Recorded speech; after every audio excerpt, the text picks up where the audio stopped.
O Brasil registrou um número recorde de conflitos no campo em 2023, de acordo com um relatório divulgado pela Comissão Pastoral da Terra. No ano passado, foram contabilizados 2.203 conflitos agrários no país. Na última década, até então, o maior número foi registrado em 2020, com 2.130 casos. O relatório apontou que juntos, fazendeiros, empresários e grileiros correspondem a quase 60% dos casos de violência.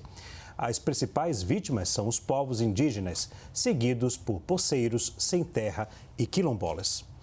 Vamos ao debate. Zé, recorde em conflitos no campo é culpa do governo? Não. Eu acredito que é culpa de uma conjuntura que não se desmancha no Brasil, lamentavelmente. Se você verificar, por exemplo, se em 2020 nós tivemos 2.130 e 2003 nós tivemos e 2024 nós tivemos 2.203, nós estamos com números que sobem e descem ano a ano de acordo com a conjuntura. Por exemplo, se existem ameaças de demarcar terras indígenas, a violência aumenta, infelizmente, em relação a essas terras. Se nós temos situações de outra natureza, há uma sazonalidade nessas circunstâncias. Então, portanto, isso não é culpa de um governo, mas eu ousaria dizer que é culpa de todos os governos.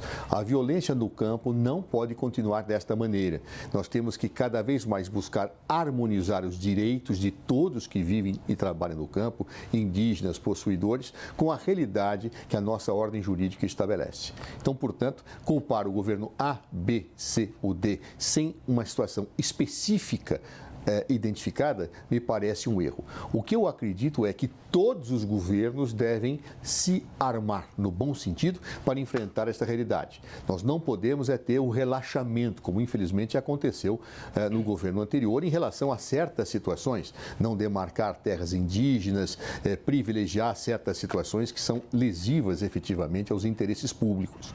Ou, em outras palavras, nós precisamos seguir, cumprir as nossas responsabilidades e, claro, se eu tiver fatos determinados que podem ser imputados a qualquer governo, eles devem ser denunciados e cobrados. Mas essa situação que hoje acontece, ela é fruto de um processo histórico perverso que até hoje a sociedade brasileira não conseguiu vencer.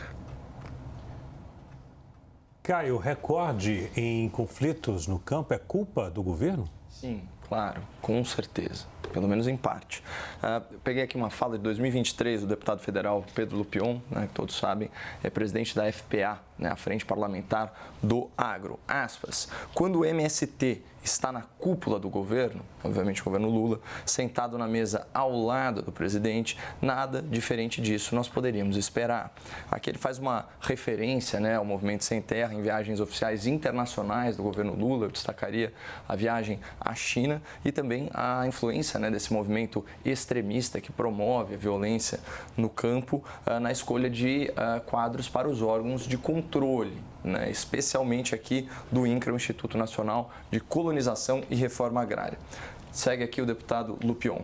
Infelizmente, somos um país que ignora as leis. O governo acaba endossando, incentivando e até financiando as invasões. Fecha aspas. E que leis são essas que são ignoradas pelo governo de turno? Olha, principalmente tem várias, né? Eu destacaria aqui a Constituição Federal, artigo 185, é insuscetível de desapropriação para fins de reforma agrária à propriedade produtiva, ou seja, quando você invade uma terra, na verdade, você desestimula, né, esse objetivo social inscrito na Constituição e também, claro, o artigo 161, parágrafo 1º, inciso 2º do Código Penal, que trata do esbulho possessório. Então, assim, é muito difícil argumentar contra fatos e desde que o governo Lula tomou posse, né, o número aí da violência no campo, ele explodiu sobremaneira. Vou pegar aqui uma manchete do Globo de hoje. Conflitos por terra batem recorde no Brasil no primeiro ano do governo Lula.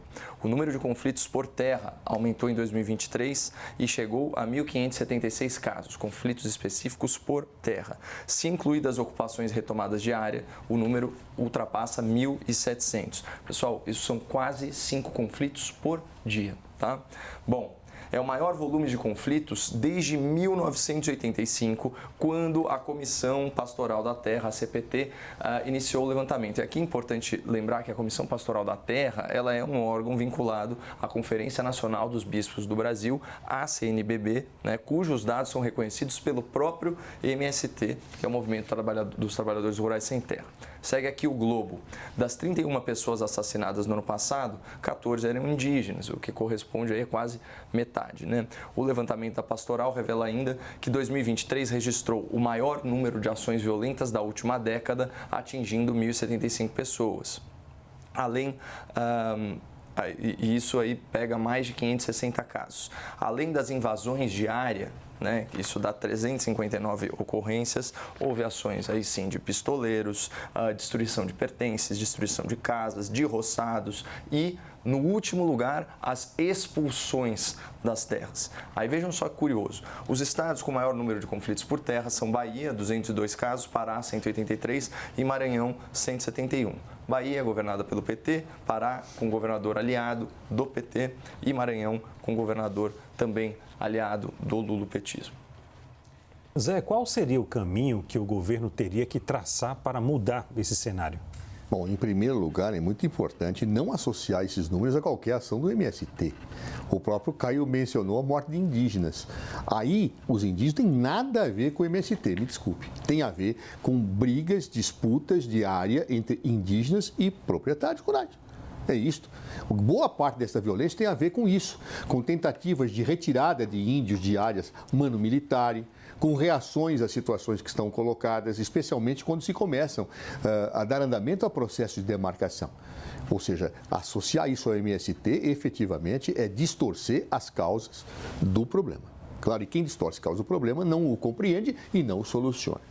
Em segundo lugar, ao mesmo tempo que crescem esse tipo de conflitos, reduziu o número de mortes, o que mostra que existe alguma ação eficiente nesta linha que está sendo feita mais recentemente. O número de mortes caiu muito, claro. Ora, esse contexto nos mostra, portanto, que nós devemos atuar com muita cautela nessa questão e nesta análise, não podendo politizar esta matéria, a não ser quando efetivamente eu detecto que um governo fez atitudes equivocadas. Então, se efetivamente um governo incentivou, direta ou indiretamente, a não demarcação de terras indígenas, como fez o governo Jair Bolsonaro, que não demarcou absolutamente nada e, evidentemente, acabou produzindo situações em que produtores e às vezes até grileiros, se sentiram à vontade para expulsar índios das terras, aí eu começo a ter uma situação que deve ser recriminada e acusada, mas pontualmente. Este é um problema histórico. A demarcação de terras indígenas, por exemplo, é um problema histórico que está colocado e que precisa ser resolvido. O problema é que existem muitas áreas em confronto.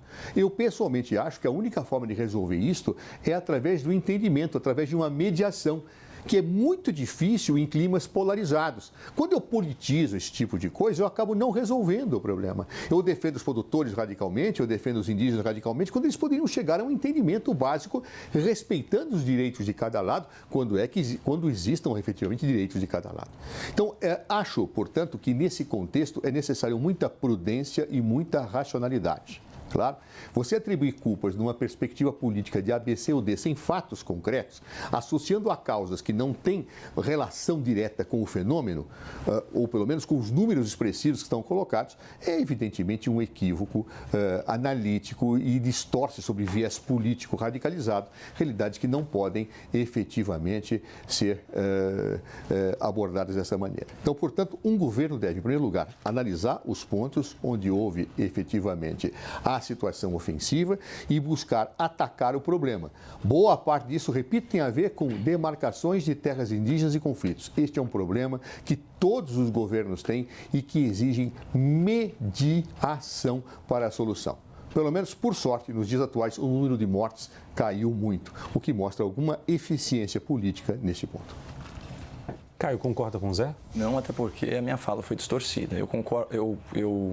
Eu confio muito no discernimento do telespectador e eu simplesmente estava lendo uma matéria do Globo que menciona que no ano passado, das 31 pessoas assassinadas, né, segundo a Pastoral da Terra, 14 eram indígenas. Imediatamente depois, eu já falei que o levantamento da Pastoral revela que 2023 registrou o maior número de ações violentas da última década, atingindo 1.070 pessoas. O que isso significa? Que 3% desses casos acabaram em morte, que 1,5% desses casos diz respeito aos indígenas. Se isso é de responsabilidade do governo, governo, muitos especialistas acreditam que sim, porque é um governo que se elege com a promessa de cuidar das minorias. Agora, obviamente, isso não tem a ver com o Sem Terra e eu imagino que todos os espectadores já sabiam disso de antemão. Agora, falando especificamente sobre o Sem Terra, que essa é a variável que o governo Lula coloca, né, esse endosso à invasão de terra como um modelo, como uma forma legítima de luta pela reforma agrária e até de forma muito fantasiosa, um modelo de produção viável para alimentar o nosso país. Vamos voltar um pouco no tempo, outra manchete do Globo, de 28 de dezembro do ano passado, coluna da Malu Gaspar, vejam só.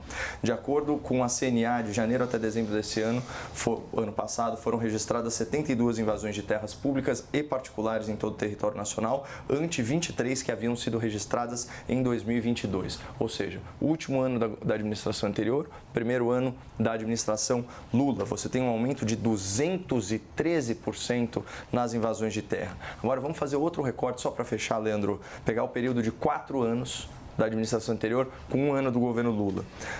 Você vai ter, né, de 2019 a 2022, 62 ocupações de terra durante todo o governo do antecessor de Lula, ou seja, 10 invasões a menos que o verificado só no primeiro ano da administração petista. E esse ano, será que as coisas melhoraram? Não, nunca, jamais. A gente tem aqui, e eu vou encerrar com a manchete da CNN Brasil.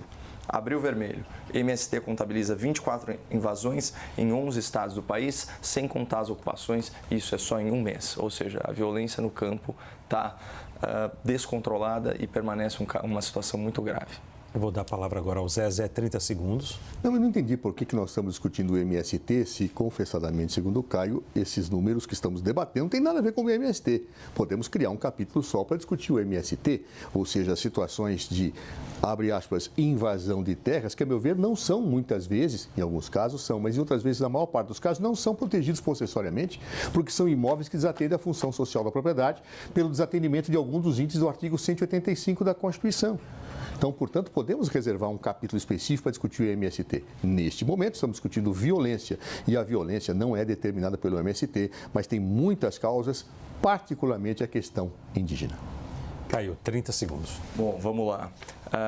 Eu li todos os números de violência no campo. A violência no campo é recorde. O número de invasões no MST é recorde. Olha o que a matéria do Globo fala. Além das invasões diárias, são 359 ocorrências. Ou seja, é o número que prevalece.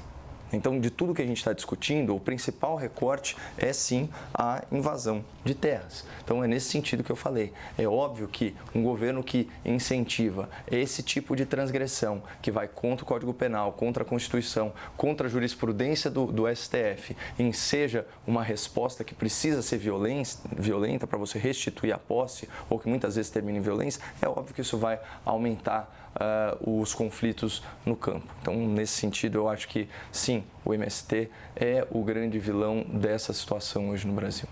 Ok, senhores, obrigado pelo debate de hoje. O grande debate termina aqui. Lembramos que as opiniões que foram emitidas pelos comentaristas não refletem necessariamente a posição da CNN.